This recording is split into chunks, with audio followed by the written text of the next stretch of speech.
The thunder rolled across the barren landscape like the hooves of 1,000 wild horses, and Jacob Loner Hartwell pulled his worn hat lower over his weathered face.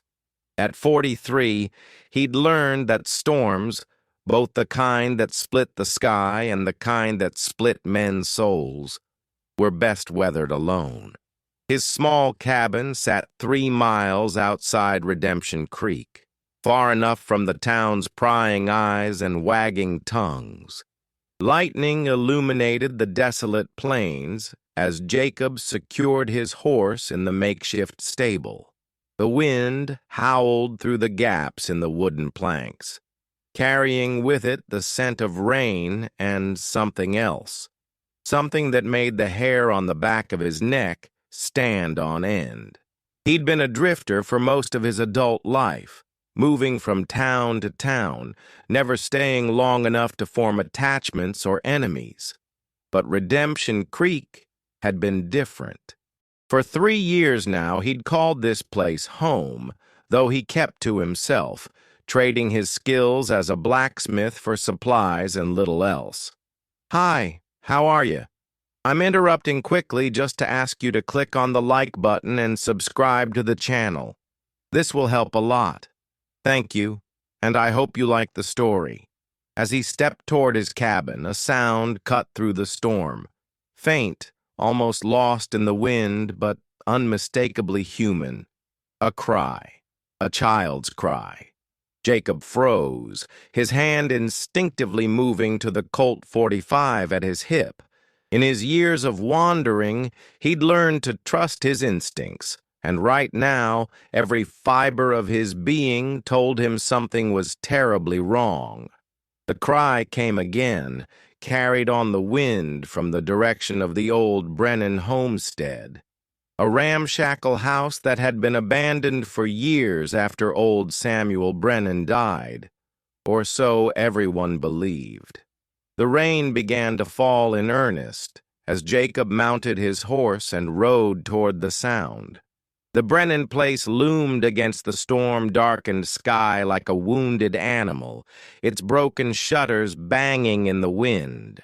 As he approached, the crying became clearer, desperate, terrified, and coming from somewhere inside the house. Jacob dismounted and approached the front door, which hung askew on rusted hinges. The floorboards creaked ominously under his boots as he stepped inside, his eyes adjusting to the darkness. The house reeked of neglect and something else, fear, thick and suffocating. "Hello?" he called out, his voice echoing through the empty rooms. "Anyone there?" The crying stopped abruptly, replaced by a silence so complete it seemed to press against his eardrums. Jacob moved through the house methodically, checking each room, until he reached a narrow staircase leading to the attic. The steps groaned under his weight as he climbed, and at the top he found a small door secured with a heavy padlock. The crying resumed, muffled but definitely coming from behind that door. "I'm here to help," Jacob said softly, his voice gentle despite the storm raging outside. "Can you hear me?" A small voice, barely a whisper, responded, "Please, help me." Jacob's blood ran cold. Without hesitation, he drew his gun and shot the padlock clean off. The door swung open to reveal a sight that would haunt him for the rest of his days. A boy, no more than 10 years old, chained to a wooden beam by his ankle. The child was thin, dirty, and dressed in rags. His eyes, wide with terror and hope, locked onto Jacob's face. "Dear God," Jacob breathed, holstering his weapon and rushing to the boy's side. "What's your name, son?" "Tommy," the boy whispered, his voice hoarse from crying. "Tommy Morrison, I thought no one would ever find me." Jacob examined the chain, heavy iron links secured with another padlock. "How long have you been here, Tommy?" "I don't know," the boy said, tears streaming down his dirt-stained cheeks. It feels like forever. The man. He said my parents didn't want me anymore. He said no one would come looking. Well, that man was wrong, Jacob said firmly, shooting the second padlock. The chain fell away with a clatter that seemed to echo through the entire house. "You're safe now. I'm going to get you out of here." As Jacob lifted the frail boy into his arms, Tommy clung to him with surprising strength. "Don't let him take me back," the child pleaded. "Please don't let him take me back." "Nobody's taking you anywhere you don't want to go," Jacob promised, carrying Tommy down the stairs and out into the storm. "But I need to know, who did this to you? Who's been keeping you here?" Tommy's body tensed. I can't. He said if I told anyone, he'd hurt other kids too. He said he had friends everywhere, even in town." Jacob felt a chill that had nothing to do with the rain soaking through his clothes. As he rode back toward town with Tommy wrapped in his coat, his mind raced. Who in Redemption Creek was capable of such evil? And more importantly, how many people knew about it and said nothing? The storm was just beginning. Dawn broke gray and sullen over Redemption Creek as Jacob rode down Main Street with Tommy still clinging to him. The boy had fallen into an exhausted sleep during the ride, but he stirred as they approached the sheriff's office. The town was just beginning to wake up, shopkeepers sweeping their stoops, the blacksmith firing up his forge, children heading to school. Normal life, innocent life, or so it appeared. Sheriff William Carver was a man Jacob had always respected from a distance. At 55, Carver had kept the peace in Redemption Creek for over 20 years, and his reputation for fairness was known throughout the territory. But as Jacob dismounted and carried Tommy toward the office, he noticed the way people stopped and stared. Word traveled fast in small towns, and by the time he reached the sheriff's door, a small crowd had gathered. "Sheriff Carver," Jacob called out as he entered the office. "I need to speak with you, urgently." Carver looked up from his desk, his weathered face creasing with concern as he saw the boy in Jacob's arms. "What in the Sam Hill?" "Found him chained in the attic of the old Brennan place," Jacob said without preamble. "Someone's been keeping him prisoner. His name's Tommy Morrison." The sheriff's face went pale. He stood slowly, his hand unconsciously moving to his gun belt. "Tommy Morrison? But that's impossible. The Morrison family. They moved away months ago. Said they were heading to California." Tommy stirred in Jacob's arms, his eyes fluttering open. When he saw the sheriff, he pressed closer to Jacob. "I know him," the boy whispered. "He came to see the man sometimes. They talked about keeping things quiet." The words hit the room like a physical blow.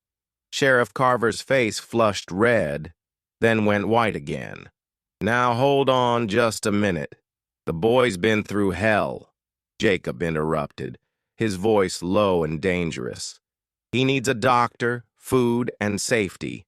We can sort out the rest later." "Doctor."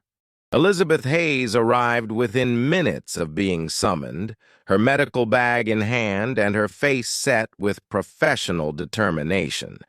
As the only doctor in Redemption Creek, she'd seen her share of injuries and illnesses, but nothing had prepared her for Tommy's condition. After a thorough examination in the back room of the sheriff's office, she emerged with tears in her eyes. "Malnutrition, dehydration, and signs of prolonged psychological trauma," she reported quietly. "This child has been systematically abused and neglected. Whoever did this..." She couldn't finish the sentence. By now, word had spread throughout the town like wildfire. A crowd had gathered outside the sheriff's office. their voices a low murmur of shock and speculation.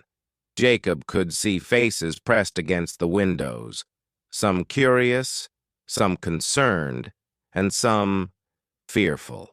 "Sheriff," Jacob said, keeping his voice steady despite the rage building inside him. "I need to know what you meant about the Morrison family.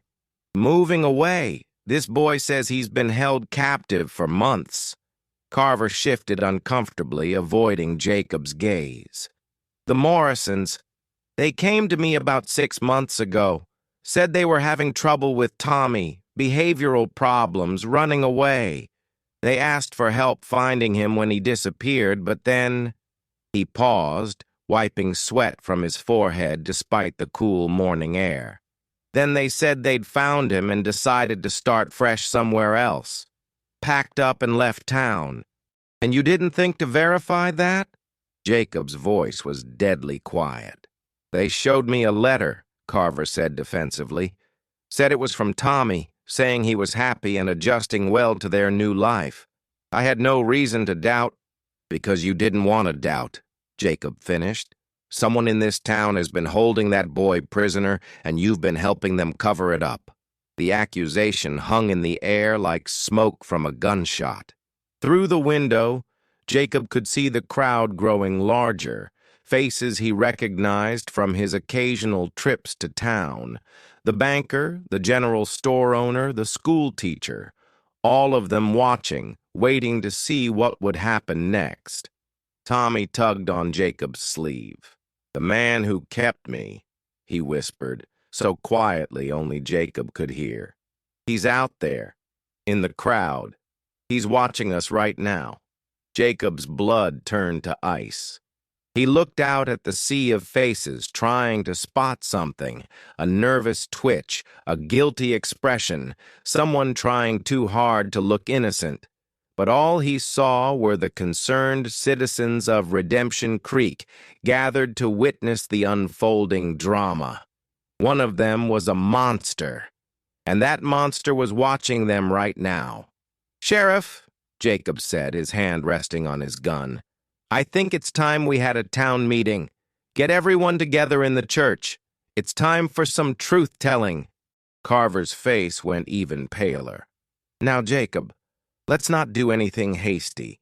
We need to handle this delicately." "Delicately?" Jacob's voice rose, causing several people outside to step back. "A child was chained like an animal? And you want to handle it delicately?" "No, Sheriff. The time for delicate is over." As Jacob prepared to address the crowd, Tommy's grip on his arm tightened. "He told me something else," the boy whispered. "He said there were others. Other children. He said if I was good, maybe I'd get to see them someday." The revelation hit Jacob like a physical blow. This wasn't just about one missing child. It was about a network of evil that had taken root in the heart of Redemption Creek. And everyone, from the sheriff to the shopkeepers to the families sending their children to school each morning, was either complicit or willfully blind. The storm that had brought him to Tommy was nothing compared to the one that was about to tear this town apart. The Redemption Creek Community Church had never held a gathering quite like this one. By noon, nearly every adult in town had crowded into the wooden pews, their faces a mixture of curiosity, concern, and barely concealed fear. Jacob stood at the front of the church, Tommy beside him, while Sheriff Carver fidgeted uncomfortably near the door. "Folks," Jacob began, his voice carrying easily through the packed church, "I'm not much for public speaking, but what I found last night demands to be heard." He told them everything: the storm, the crying, the chained boy in the attic. As he spoke, he watched the faces in the crowd looking for tells, for signs of guilt or recognition. Most looked appropriately shocked and horrified, but a few looked like they were calculating, weighing options, deciding how much they could afford to reveal. When Jacob finished, the church erupted in a cacophony of voices. Questions, denials, accusations flew through the air like bullets. Above it all, one voice rose clearly. "This is preposterous!" Mayor Harrison Blackwood stood up from the front pew, his face red with indignation. "The Morrison family left town of their own accord. I have the paperwork to prove it. They sold their property, settled their debts, and departed for California. This boy, whoever he is, he's not Tommy Morrison." A murmur of agreement rippled through the crowd. Jacob felt Tommy stiffen beside him. The boy's face had gone pale, but his voice was steady when he spoke. "I know who I am," Tommy said, his young voice somehow carrying to every corner of the church. "And I know who you are, Mr. Blackwood. You came to the house sometimes. You brought other men with you. You talked about money and keeping secrets." The church fell silent as a tomb. Mayor Blackwood's face went from red to white in an instant. "The boy is obviously traumatized," he said, but his voice lacked conviction. "He's confused, making up stories." "Am I making up the scar on your hand?" Tommy interrupted, pointing at Blackwood. "The one shaped like a crescent moon? You got it when you were trying to put the chain on me the first time, and I bit you." Blackwood instinctively pulled his hand back, but not before several people in the front pews saw the distinctive scar Tommy had described. The silence stretched taut as a bowstring. Dr. Hayes stood up from her seat. "I examined that boy thoroughly this morning," she said, her voice shaking with emotion. "The injuries, the malnutrition, the psychological trauma, they're consistent with months of captivity and abuse. And I've been treating the Morrison family for years. I delivered Tommy Morrison myself 10 years ago. I know his medical history, his birthmarks, everything. This is Tommy Morrison, and anyone who says otherwise is a liar." The crowd began to shift restlessly. Whispered conversations broke out as neighbors looked at each other with new suspicion. Jacob could feel the tension building like pressure in a steam boiler. Sheriff Carver finally stepped forward. "Now let's all just calm down," he said, but his voice lacked authority. "We need to handle this through proper channels. There are procedures." "Procedures?" Jacob's voice cut through the church like a blade. "Sheriff, you've known about this boy's disappearance for months. You've done nothing. Either you're incompetent or you're complicit. Which is it?" Before Carver could answer, a new voice spoke up from the back of the church. "He's complicit." Every head turned to see Martha Brennan, Samuel Brennan's widow, standing in the doorway. She was a small, frail woman in her 70s, but her voice carried the weight of absolute conviction. "My husband didn't die of natural causes," she continued, walking slowly down the aisle. "He found out what they were doing in our old house. He was going to expose them. So they killed him and made it look like a heart attack." The church erupted again, but Martha raised her hand for silence. "I've been too afraid to speak up until now. They threatened me, said if I talked I'd end up like Samuel.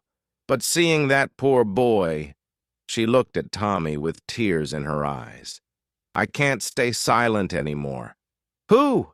Jacob demanded. "Who threatened you?" Martha's gaze swept across the crowd, landing on several faces. "Mayor Blackwood was the ringleader. Sheriff Carver helped cover it up. But there were others. Men with money and influence who thought they could buy their way out of any consequences." She pointed to 3 more men in the crowd: Judge Cornelius Wade, banker Theodore Ashford, and rancher Big Jim Sullivan. They all knew, they all participated, and they all have blood on their hands. The accused men began shouting denials, but their protests were drowned out by the angry voices of the townspeople. Families with children looked horrified as they realized the scope of the conspiracy. Mothers clutched their sons and daughters closer, wondering how many other children might have disappeared without anyone noticing. Tommy tugged on Jacob's sleeve again. "There's something else," he whispered. "The place where they kept the other children. It's not in town. It's out at the old mine shaft about 5 miles north. They moved them there when they heard you were asking questions." Jacob's blood ran cold. "How many others, Tommy?" "3 that I saw," the boy replied. "Maybe more." Jacob turned to address the crowd, but before he could speak, gunshots rang out from the street outside. Through the church windows, they could see armed men on horseback, hired guns by the look of them, surrounding the building. Mayor Blackwood smiled for the first time since Tommy had identified him. "I'm afraid this conversation is over," he said. "You see, some of us anticipated that this day might come. We've made preparations." Sheriff Carver drew his gun, but instead of pointing it at Blackwood, he aimed it at Jacob. "I'm sorry it's come to this," he said, his voice heavy with regret. "But there's too much at stake, too many important people involved. The boy will have to disappear again, and anyone who tries to stop us—" He didn't need to finish the threat. The message was clear: comply or die. But Jacob had faced down worse odds than this, and he'd be damned if he'd let them take Tommy again. The standoff in the church stretched like a taut wire ready to snap. Sheriff Carver's gun trembled slightly as he kept it trained on Jacob, while outside the hired gunmen waited for orders. The townspeople sat frozen in their pews, caught between terror and outrage. Jacob slowly raised his hands, but his mind was racing. He'd been in tight spots before, and he'd learned that sometimes the best weapon wasn't the gun at your hip. It was the truth in your heart. "Sheriff," Jacob said calmly, "before you do something you can't take back, let me ask you one question. Do you have children?" Carver's face twitched. "What's that got to do with anything?" "Your daughter, Sarah," Jacob continued, his voice steady despite the gun pointed at him. "She's about Tommy's age, isn't she? Goes to school with the other children in town, plays with her friends after church on Sundays." "Don't you dare bring my family into this," Carver snarled, but his gun hand wavered. "I'm not bringing her into anything," Jacob replied. "I'm asking you to imagine her in Tommy's place, chained in an attic, starving, terrified, wondering why her daddy, the man who's supposed to protect her, isn't coming to save her." A sob escaped from somewhere in the crowd. Jacob could see tears in the eyes of parents throughout the church. The truth was spreading like wildfire, burning away the lies and corruption that had festered in Redemption Creek for too long. Dr. Hayes stood up slowly. "William," she said, using the sheriff's first name, "I delivered your Sarah. I've watched her grow up. How can you look at Tommy and not see your own child?" More people began to stand. The school teacher, Mrs. Patterson, rose from her pew. "I've taught every child in this town," she said, her voice shaking with emotion. "Tommy Morrison was one of my brightest students. When he disappeared, I asked questions. I was told to mind my own business." She looked directly at Mayor Blackwood. "You told me his family had moved away, but I knew something was wrong. A mother doesn't leave town without saying goodbye to her son's teacher." The baker, Mr. Kowalski, stood next. "The Morrison family owed me money for bread. Good people they were. Always paid their debts. They wouldn't have left town without settling up." One by one, more townspeople rose to their feet. The blacksmith, the seamstress, the hotel owner, all of them sharing small details that, when put together, painted a picture of a family that hadn't left voluntarily. Mayor Blackwood's confident smile began to fade as he realized the tide was turning against him.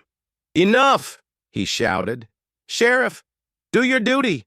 But Sheriff Carver was staring at Tommy, seeing not a threat to be eliminated, but a child who needed protection. The gun in his hand slowly lowered. "I can't," Carver whispered. "God help me, I can't." The moment of hesitation was all Jacob needed. He lunged forward, knocking the gun from Carver's hand and tackling him to the ground. The church erupted in chaos as the townspeople surged forward, their fear transformed into righteous anger. Mayor Blackwood tried to run, but the crowd blocked his path. Judge Wade and banker Ashford found themselves surrounded by people they had once considered beneath their notice, shopkeepers and farmers and working families who had finally found their courage. Outside, the hired gunmen found themselves facing not a handful of troublemakers, but an entire town united in purpose. Outnumbered and outmatched, they threw down their weapons and surrendered. But Jacob's work wasn't finished. "Tommy," he said, kneeling beside the boy, "you said there were others at the old mine shaft. Can you show me where?" Tommy nodded bravely. "I can find it." Dr. Hayes stepped forward. "I'm coming with you. Those children will need medical attention." "So am I," said Mrs. Patterson. "They'll need someone they can trust." Within an hour, a rescue party had formed. Led by Tommy's directions and Jacob's determination, they rode hard toward the abandoned mine shaft 5 miles north of town. What they found there would haunt them for years to come, but it would also prove that sometimes the darkest places can be illuminated by the brightest acts of courage. Hidden in the depths of the old mine were 3 more children: Sarah Chen, age 8, Michael O'Brien, age 9, and little Emma Rodriguez, just 6 years old. All 3 had been reported as runaways or missing persons over the past year. All 3 had been given up for lost by authorities who were either incompetent or corrupt. The reunion scenes that followed were beyond description. Parents who had mourned their children as dead held them close again. Families torn apart by lies and conspiracy were made whole. And through it all, Jacob stood quietly in the background, watching the joy and relief unfold around him. As the sun set over Redemption Creek that evening, the town was forever changed. Mayor Blackwood, Judge Wade, banker Ashford, and Big Jim Sullivan were in chains, awaiting transport to the territorial prison. Sheriff Carver had resigned in disgrace, though his cooperation in the rescue had earned him some measure of redemption. The Morrison family, Tommy's real parents, were found alive in a cabin 20 miles away where they had been held prisoner and told their son was dead. Their reunion with Tommy was a moment of pure joy that reminded everyone why they had fought so hard for the truth. But perhaps the most significant change was in Jacob himself. For the first time in years, he didn't feel like an outsider looking in. The people of Redemption Creek had seen him risk everything for a child he barely knew, and they had followed his lead. He had found not just a home, but a family. As Tommy ran to play with the other children in the town square, free, safe, and surrounded by love, Jacob felt a hand on his shoulder. It was Dr. Hayes, her eyes bright with tears of joy. "Thank you," she said simply, "for not looking the other way, for caring enough to act." Jacob tipped his hat, a small smile playing at the corners of his mouth. "Sometimes," he said, "a man's got to choose between what's easy and what's right. I'm just glad I chose right. The stars came out over Redemption Creek that night, shining down on a town that had faced its darkest hour and emerged into the light. And in the morning, when the children ran laughing through the streets on their way to school, everyone knew that they were truly safe. Because sometimes, it only takes one person willing to stand up for what's right to change everything. And sometimes, the loneliest soul can become the heart of a community simply by refusing to let evil triumph over innocence. The Loner Cowman had found his purpose, and Redemption Creek had found its soul. Hello? How are you? Did you enjoy the story? Like, share, comment on which city you're watching from, and subscribe to the channel to help us continue adding new, amazing videos. Thank you very much, and come back often.